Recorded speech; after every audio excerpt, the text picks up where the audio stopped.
guy. Hey, luck is a luck. Hey guys, it's Midnight Flopiker, and I'm here with an ASSA Twin V-10, which is a high security lock that's made in Sweden, and it's the updated version to the ASSA Twin 6000 line, which is the same as the exclusive that I picked in an earlier video, but just a different keyway. If you want, I'll leave a link for that video in the description below so you can check it out. But if you've seen that, then you'll know that these locks have two locking mechanisms, the top pin tumbler section and this sidebar section that interacts with that side milling on the key. If you look in the bottom left-hand corner of the keyway here, you'll see a couple of those side pins, and each of those side pins have multiple false gates and one true gate. There's also security driver pins in these locks, either barrel spools or gin spools. And I have two here as an example to show you what they look like. And they also have matched counter milling in the plug that will catch onto the bottom lip of those pins, either the barrel or gin spools, depending on the version of lock you have.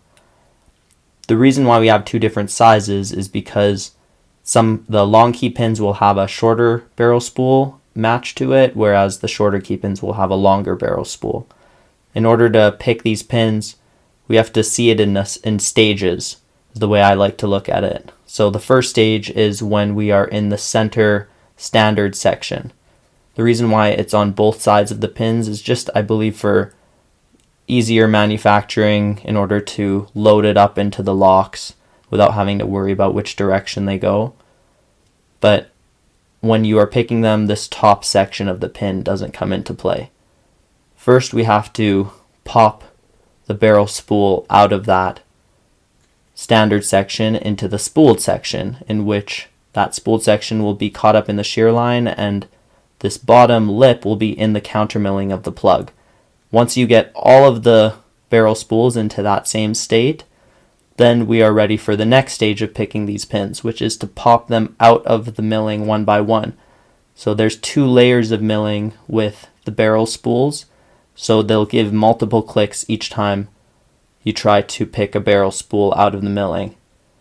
And the third stage of picking these pins is just to go back over them again and check, because there's going to be a gap between the driver pin and the key pin. When these driver pins are caught in the milling, the key pins will feel like they're set until you push up to the very top of their length until they're actually touching the driver pin. So you have to check each one multiple times until all of them are out of the milling. Alright, let's put these concepts into play and also take these barrel spools out of here so that we don't get confused with the ones later on. Pop this into the vise and try to apply these concepts to picking. I'll just show quickly here, actually before I close it in the vise, that the key will turn only to a certain point because the actuator gets stuck in the back, but it can actually go all the way. But when I pick it, you'll notice that it pops only a certain amount, and that's why.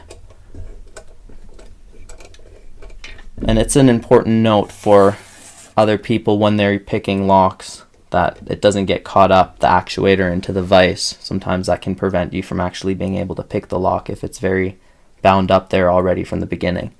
Alright, so I'm using a 15 thousandths number 4 hook and just going through the pins one by one, trying to get them into the milling. I'm using pretty heavy tension. When I pick barrel spools, I find if I'm using heavy tension, it's a lot harder to overset these pins.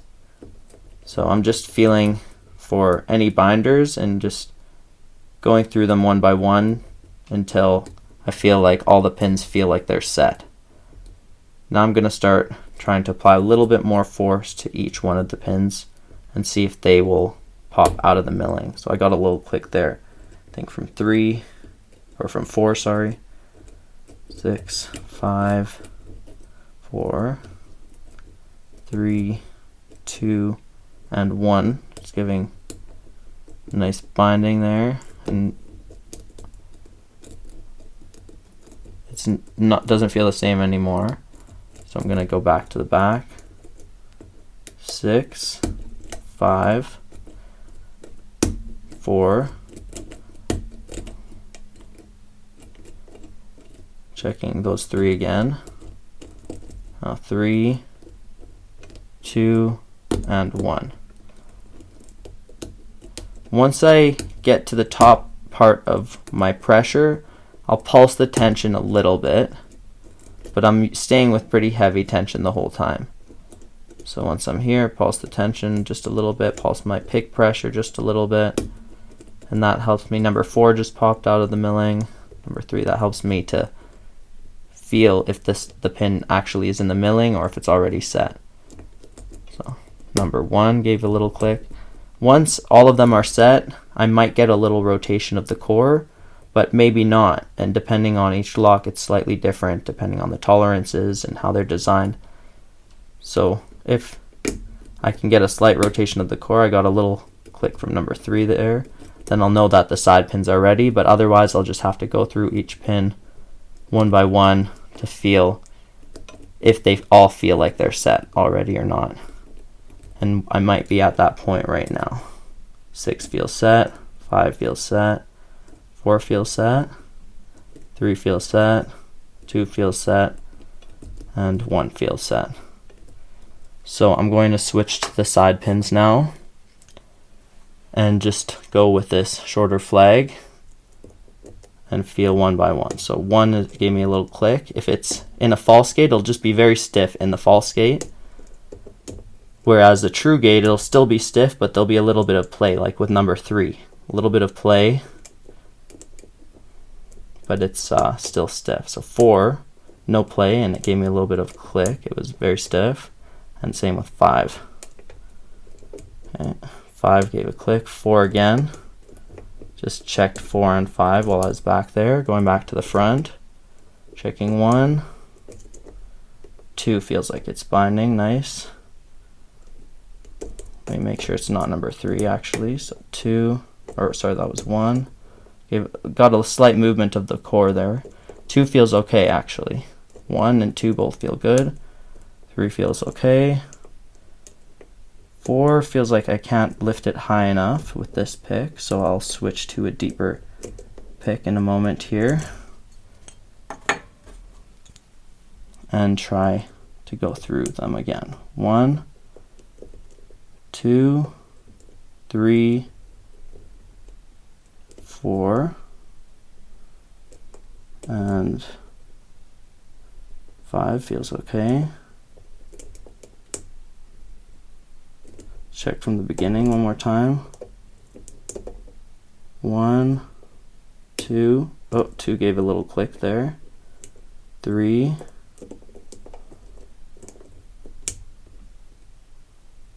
4, and 5. See where I'm at here one more time. 1, oh, and then it's opened. Just have to click through them a couple of times in order to set those final ones up high enough. Alright, let's zoom out a little bit and take this guy apart. Although this lock is, first of all, I'll just show that it is picked here. But although this lock is the updated version to the 6000, I find personally that picking the 6000 or the exclusive in the case that I have is actually a lot harder because the side pins bind in the false gates a lot more tightly. In order to get them out of the false gates when picking the exclusive or the 6000, you have to really counter rotate the plug or float pick it, and that will often lead to other side pins dropping or resetting the plug altogether. Whereas with the V-10, I find I can just maintain my pressure and it will allow me to set each pin one by one as long as I'm being careful not to overset and checking each one constantly. Alright, so now getting the plug out of here. Leave that there for now. Get this sidebar out first. Put it in slot 7. Get these little springs out.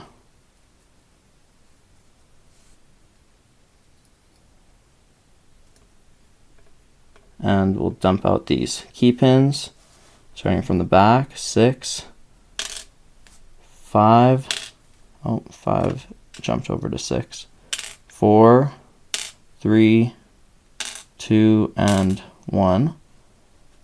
And I'll get these side pins out, make some space here for them.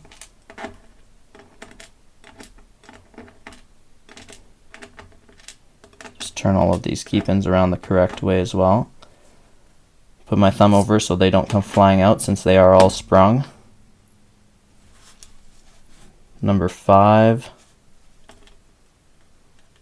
number 4, number 3, number 2, and number 1. I'll get these springs out as well. 5, 4,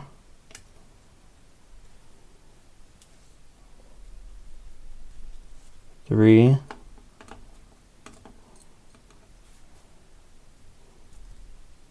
2, and 1. Now for the top section, leave the plug here for now.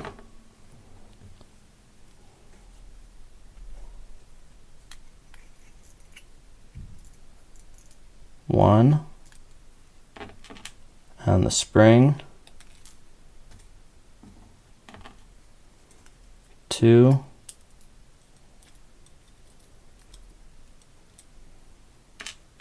and the spring,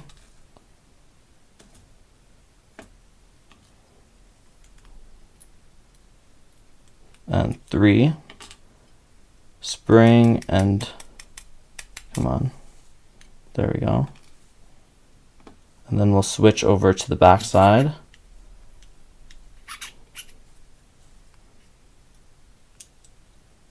Six.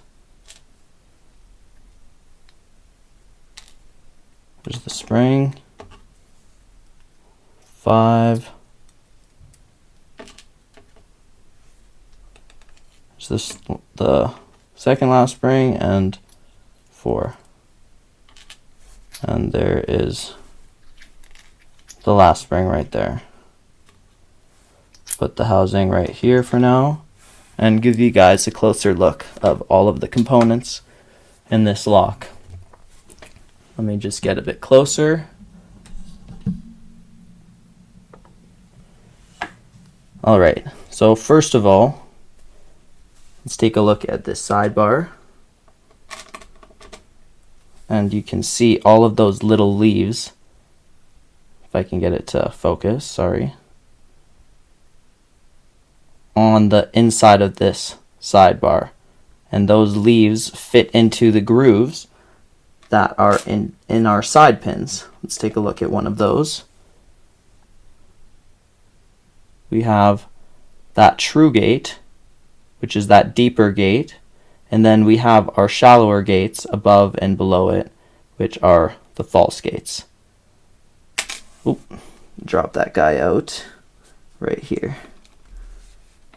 And then our plug has the counter milling. Oop, sorry about the focus again.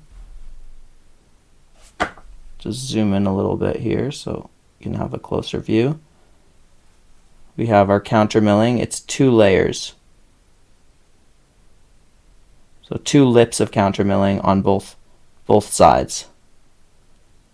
And that counter milling interacts with these barrel spools that will catch, those little lips will catch into those counter milling slots, creating extra clicks as you push up past them. And our housing doesn't have anything, anything too special, but we have our